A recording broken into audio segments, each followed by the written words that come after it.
नमस्कार प्रिय दर्शकों, स्वागत है आपका अपने चैनल शाश्वत वेदांता पर।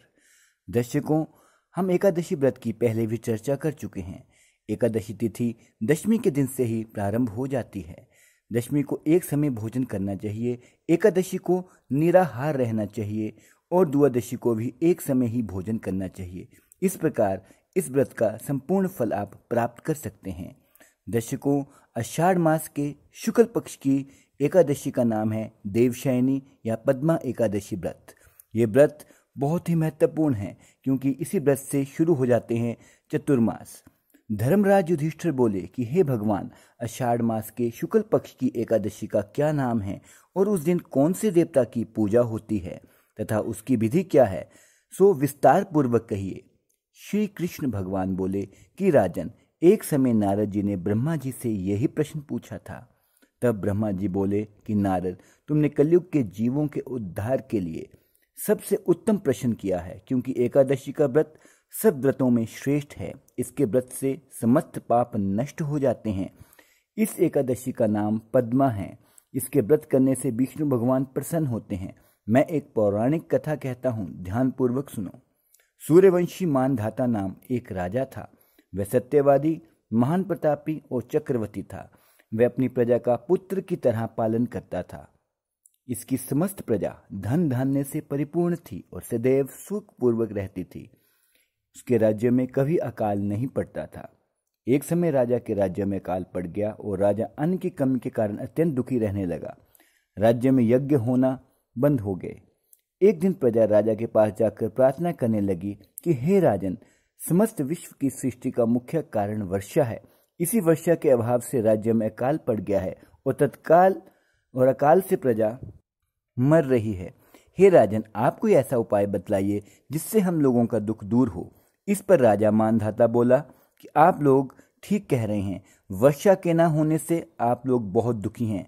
राजा के पापों के कारण ही प्रजा को दुख भोगना पड़ता है। मैं बहुत सोच विचार कर रहा हूँ, फिर भी मुझे अपने कोई दोष नहीं दिखलाई दे रहे। आप लोगों के दुख को दूर करने के लिए मैं बहुत यत्न कर रहा हूँ।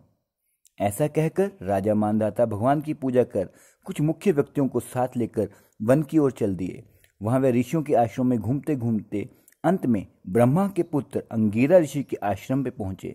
उस स्थान पर राजा रथ से उतरे और आश्रम में आए।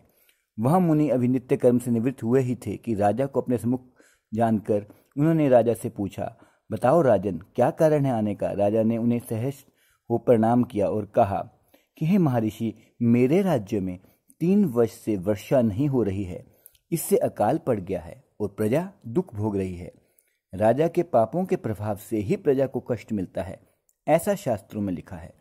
मैं धर्मानुसार राज्य करता हूँ, फिर ये अकाल कैसे पड़ गया है, इसका मुझे अभी तक पता ना लग सका। अब मैं आपके पास इसी संदेह की निवृत्ति के लिए आया हूँ। आप कृपा कर मेरे इस संदेह को दूर कीजिए और प्रजा के कष्ट को दूर करने के लिए कोई उपाय बतलाइए। इस पर वह ऋषि बोले, हे राजन, ये सतयुग सब युगों में श्रेष्ठ है। इसमें धर्म के चारों चरण सम्मिलित हैं। इस युग में केवल ब्राह्मणों को ही तपस्या करना तथा वेद पढ़ने का अधिकार है, परंतु तुम्हारे राज्य में एक शूद्र भी तपस्या कर रहा है। इसी दोष के कारण आपके राज्य में वर्षा नहीं हो रही। यदि आप प्रजा का भला चाहते हैं तो उस शूद्र का वध कर दीजिए। इस पर राजा बोले, हे मुनीश्वर, मैं उस निरपराध तपस्या करने वाले शूद्र को नहीं मार सकता। आप इस दोष से छूटने का कोई अन्य उपाय बतलाइए। तब ऋषि बोले, हे राजन, ये तुम ऐसा ही चाहते हो तो आषाढ़ मास के शुक्ल पक्ष की पद्मा नाम एकादशी का विधि पूर्वक व्रत करो। इस व्रत के प्रभाव से तुम्हारे राज्य में वर्षा होगी और प्रजा सुख पाएगी, क्योंकि इस एकादशी का व्रत सिद्धियों को देने वाला है और उपद्रवों को शांत करने वाला है। मुनि के इन वचनों को सुनकर राजा अपने नगर को वापस आया और विधि पूर्वक पद्मा एकादशी का व्रत किया। उस व्रत के प्रभाव से राज्य में वर्षा हुई और मनुष्य को सुख पहुंचा। इस एकादशी को देवशयनी एकादशी भी कहते हैं। इस व्रत करने से विष्णु भगवान प्रसन्न होते हैं। अतः मोक्ष की इच्छा करने वाले मनुष्य को एकादशी का व्रत अवश्य ही करना चाहिए। चतुर्मास्य व्रत भी इसी एकादशी के व्रत से शुरू किया जाता है। दर्शकों, इस बार ये परम पावन में तिथि 1 जुलाई 2020 को है और इसका पारण 2 जुलाई प्रातः 5:50 से 8:55 तक किया जा सकता है। मुझे आशा है कि आप इस पुण्यमयी तिथि का लाभ अवश्य उठाएंगे। धन्यवाद।